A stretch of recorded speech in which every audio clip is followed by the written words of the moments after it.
Let's clarify one thing right now. I'm sorry, you want to say that? Yeah. And what we saw was a pattern. Initially, and I think it was their attempt to continue to put education out there that was pro-Akaka. And when they invited certain people like Francis Boyle, who gave a clear, just basically gave open discussion about the pros and cons, never invited Francis Boyle back. Right. When they had the first OHA forum, initially, they had John Osorio, Robert Klein, they presented both sides. That didn't go well for them. People didn't appreciate that. So what they do then, they didn't have any kind of formalize any further. What they did was an infomercial. They provided you information. Several times they've done so yes, they provided some access to the educating, but every time it didn't go the way they wanted, which is a pro-Akaka avenue, they pulled it. And actually, let me clarify too. Manu Boyd, thanks to Manu Boyd, we were able to run an article in the August issue of the OHA magazine, just a declaration condemning the Akaka Bill with about a couple hundred signatures, a couple hundred names on there. Mm-hmm. So we were able to run an advertisement in the OHA magazine, which already exists though, and I think there's very little cost and effort to them. But Manu Boyd did help us quite a bit with that. But that was all we got. So there's been some fragmented help coming out of OHA, but I have to agree with what you said. I know that quite a bit of money has gone into pushing this bill for years now. There's been absolutely no attempt on their part to try to distribute money evenly. One of the issues that they've raised, Clyde's the administrator of OHA, one of the issues they've raised is that you're not a nonprofit. I want to clear something up right now. Huipu has only been in existence since what, June or May?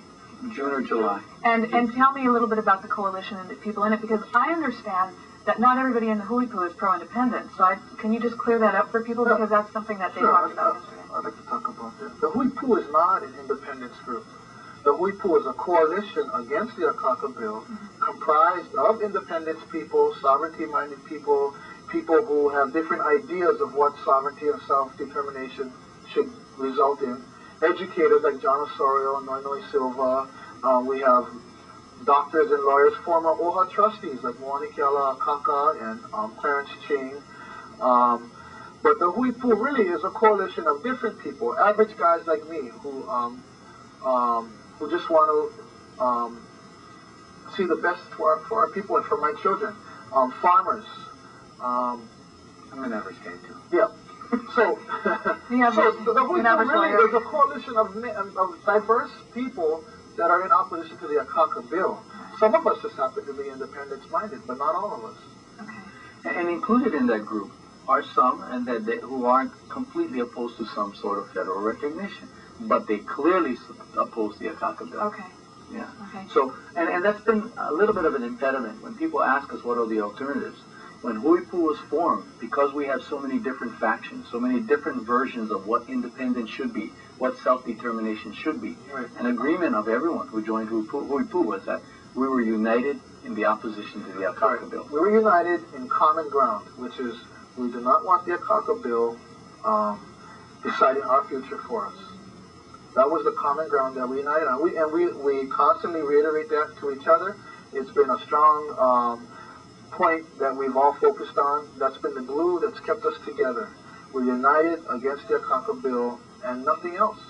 Okay, well, I want to talk about a couple of those amendments, since we're back onto specifics about the bill, because personally I've been opposed to the bill from the beginning, but now I'm afraid of it, actually, because of the new language that's been put into it. And one of the things that I find really troubling is that the people who are supporting this bill, meaning the state agencies, and meaning DHHL and OHA, and then also the Ali'i trusts, the entities who have money in Hawaiian world, let's just say, who have money that has the word Hawaiian on it in any way, they've been claiming for years that this bill is going to give them protection from lawsuits, because they're afraid of that some lawsuit is going to come along, or the lawsuits that are already in motion are such a great threat to them. And one of the things I see in the new language of the bill are these quote-unquote proposed amendments, which the Bush administration put forth through the Department of Justice, is that there is protection for the United States military. Right. that this bill actually has has language now put into it that's intended to give them protection, so that whatever happens with this bill, nothing touches them. Right. First of all, we should touch on this issue of militarization and the military expansion that's taking place right now. But secondly, to me it seems if they can put that kind of language to protect the U.S. military, then they can put language in there to protect the elite you trust. Specific language.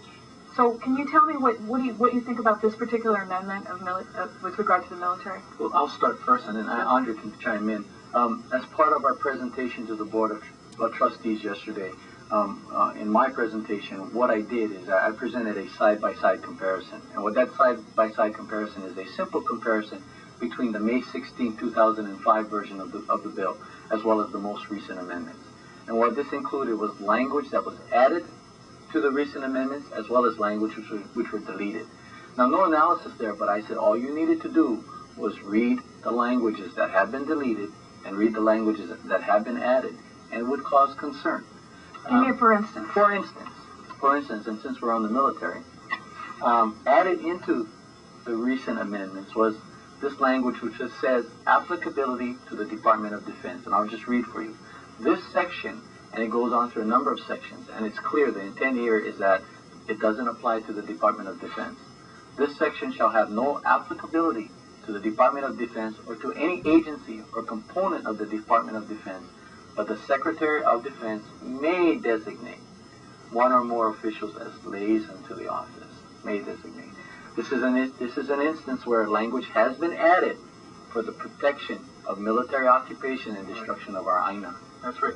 And here's an interesting thing. Yesterday at the board meeting, you had two gentlemen, Mr. Tom Lenchenko and Alika Silva, who are involved with Kukani Local.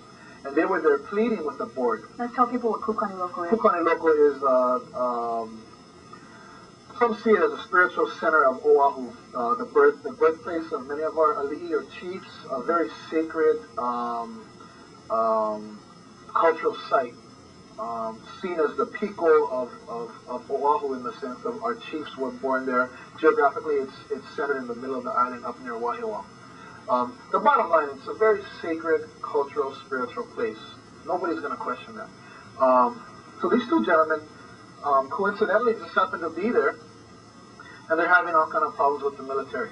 And they're concerned about military impact, and they're concerned about violations of environmental impact statements or assessments or something like that. Also destruction of eating. Right. NICRA violations. Burials. They're very concerned. They're pleading with OHA, and they're imploring OHA to please assist us, and we've written all these letters, and we're dealing with the military, and we want your support in protecting this very special sacred site. And you have the trustees there who are empathizing with them, who are saying, yes, we have to protect this, and we really appreciate your effort, and this is a very special place, and we what can we do to help? But yet, by supporting the Akaka Bill, they're saying this with their fingers crossed behind their back. I don't even know if they get it, but you're supporting the Akaka Bill, you're supporting military expansion, you're allowing for the road to be paved for the continued destruction of our Aina. You're allowing for the military to stay here unhindered, unchallenged, and do whatever they want. But then you're talking to the people, to the Kanakas, and saying, we feel for you. Yes, we got to protect this. There's a big disconnection going on here. And the bottom line is, I said this last week and I'll say it again, to support the Akaka Bill at this point is to support the continued destruction of our Aina, to support the continued bombing of Makua, to support the continued expansion of the military. And if you're going to do that, then you need to remove the words aloha and Aina from your vocabulary.